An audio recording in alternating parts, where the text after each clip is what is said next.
क्या आपके साथ में ऐसा होता है कि आप बहुत ज़रूरी काम कर रहे हैं और तभी आपका मन आपको किसी पुरानी घटना की याद दिलाने लग जाता है और आप दुखी हो जाते हैं, या फिर आपने खुद की शांति के लिए ध्यान लगाने का प्रयास किया, तभी आपका मन भविष्य की चिंताओं के बारे में सोचने लग जाता है, आपको उलझन देता है और आपका काम करने का मन नहीं करता। अगर आपके साथ में ऐसा होता है तो परेशान होने की बात नहीं है, क्योंकि हमारा मन बना ही ऐसा है, उसका स्वभाव भटकने का ही है।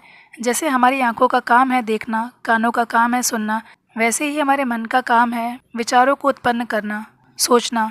जब मन का काम ही है सोच विचार करना, तो वो कैसे अपना काम नहीं करेगा। लेकिन ये समस्या कब बन जाती है, जब हमारे विचारों पर, हमारी सोच पर, हमारे मन पर हमारा नियंत्रण नहीं रह जाता, जब वो बेलगाम हो जाता है, अपनी मनमानी करने लगता है। समस्या तो तब उत्पन्न होती है क्योंकि ऐसे मन के व्यक्ति दिन भर बस सोचते रहते हैं कि क्या होगा, ऐसा हो गया तो, अगर जैसे मैंने सोचा है वैसा ना हुआ तो, क्या मैं सही हूँ या कहीं मुझसे कोई गलती तो नहीं हो रही।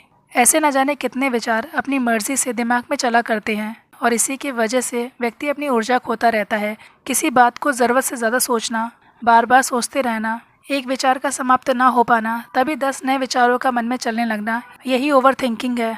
यही असंतुलित मन की निशानी है। इस अशांत मन को नियंत्रित करना बहुत जरूरी है, वरना ये जीवन के लिए एक बड़ी समस्या बन सकता है। श्री परमहंस योगानंद जी के अनुसार अशांत मन सत्य को नहीं देख सकता। यदि मन को नियंत्रित ना किया जाए तो यही मन व्यक्ति को दुख, चिंता और भ्रम में डाल देता है और कभी भी सही निर्णय नहीं लेने देता। कैसे हम अपने इस चंचल मन को नियंत्रित कर सकते हैं, ये जानने से पहले समझते हैं कि ओवरथिंकिंग क्या होती है। दोस्तों, सोचना बुरा नहीं है, लेकिन अगर आप किसी विषय के बारे में सोच रहे हैं तब तो ये ठीक है, क्योंकि विचारों को उत्पन्न करना ये मन का ही काम है। आप विचारों को नहीं रोक सकते, ये नेचुरल सी बात है। लेकिन जब यही विचार और आपकी सोच समस्या के समाधान के बारे में ना सोचकर केवल चिंता करते रहते हैं, उस पर आपका कोई भी कंट्रोल ना रह जाए, तब इसे कंट्रोल करना बहुत ज़रूरी हो जाता है। अक्सर व्यक्ति कभी पास्ट की गलतियों के बारे में सोचेंगे या आगे आने वाले भविष्य की चिंता में उलझे रहते हैं। उनके मन में हमेशा भविष्य की चिंता बनी रहती है कि कहीं मैं असफल हो गया तो, कहीं मुझे नौकरी ना मिली तो, कहीं मैं एग्ज़ाम में पास नहीं हुआ तो, अगर इतने से काम नहीं बनता, तब मन कंपैरिजन करने लग जाता है कि देखो मेरे साथ में ही हमेशा बुरा होता है, सामने वाला व्यक्ति वो कितने आराम में है। अशांत मन को दूसरों की उन्नति देखकर ईर्ष्या होती है, खुद की स्थिति के लिए भीतर से दुखी रहते हैं। बाहर से दिखावा तो करते हैं नॉर्मल रहने का, लेकिन भीतर वो जलते रहते हैं। और जब इससे भी काम नहीं बनता तो अहंकार काम आता है। उनके अकॉर्डिंग मैंने किया, मैं ऐसा ही हूँ, मुझ में कमी नहीं, इस तरह से मैं और अहम की भावना रखना। इन सब कमियों की वजह से व्यक्ति का मन एक पल के लिए भी शांत नहीं बैठ पाता। ऐसे लोग जरा सी खुद की प्रशंसा में खुश हो जाते हैं, उनमें अहंकार आ जाता है, और जरा सी निंदा में दुखी हो जाते हैं। ऐसे कमज़ोर मन की वजह से ऊर्जा कम होती है, साथ में मानसिक थकावट हो जाती है। ज़्यादा सोचने वाला व्यक्ति कभी सही फैसले नहीं ले पाता, जिसकी वजह से उसका आत्मविश्वास कम होने लगता है। वो खुद पर डाउट करने लग जाता है, वो खुद पर शक करने के लिए मजबूर हो जाता है। इसलिए कहा जाता है कि मन को नियंत्रित करो, वरना मन आपको नियंत्रित करने लगेगा। लेकिन अब सवाल ये आता है कि इस अनियंत्रित मन को नियंत्रित कैसे किया जा सकता है। तो इसका जवाब है जी हाँ, मन को नियंत्रित किया जा सकता है। भले ही ये थोड़ा कठिन है, किंतु असंभव नहीं। श्री परमहंस योगानंद जी कहते हैं कि मन को हर समय विचारों से भरना ये ज़रूरी नहीं, कुछ समय के लिए बिना सोचे रहना भी ज़रूरी है। मन को खाली करने का एक सबसे अच्छा तरीका है मेडिटेशन। जब आप ध्यान करते हैं तब धीरे धीरे आपका मन शांत होने लगता है, विचारों की गति कम होने लगती है, लाइफ में क्लैरिटी आती है।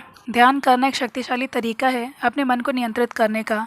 एक दूसरा तरीका है नाम जप करने का। किसी को भी लग सकता है कि कैसे सिर्फ भगवान का नाम जप करने से ही मन के विचारों का तूफान शांत किया जा सकता है। नाम जप में जब आप ईश्वर के किसी भी नाम को जब बार बार दोहराते हैं तो मन व्यर्थ सोचने से बचने लगता है, डर और चिंता कम होती है। जैसे ही मन एक शब्द पर टिकने लग जाता है तो ओवर थिंकिंग भी कम होने लगती है। नाम जप करने से पॉजिटिव वाइब्रेशंस बढ़ती हैं, धीरे धीरे नकारात्मक विचार भी कम होने लग जाते हैं। भगवान के नाम का नाम जप करते रहने से व्यक्ति भावनात्मक और मानसिक रूप से मजबूत और स्थिर होने लग जाता है। संतों के अनुसार नाम जप सबसे सरल साधना है मन को नियंत्रित करने की।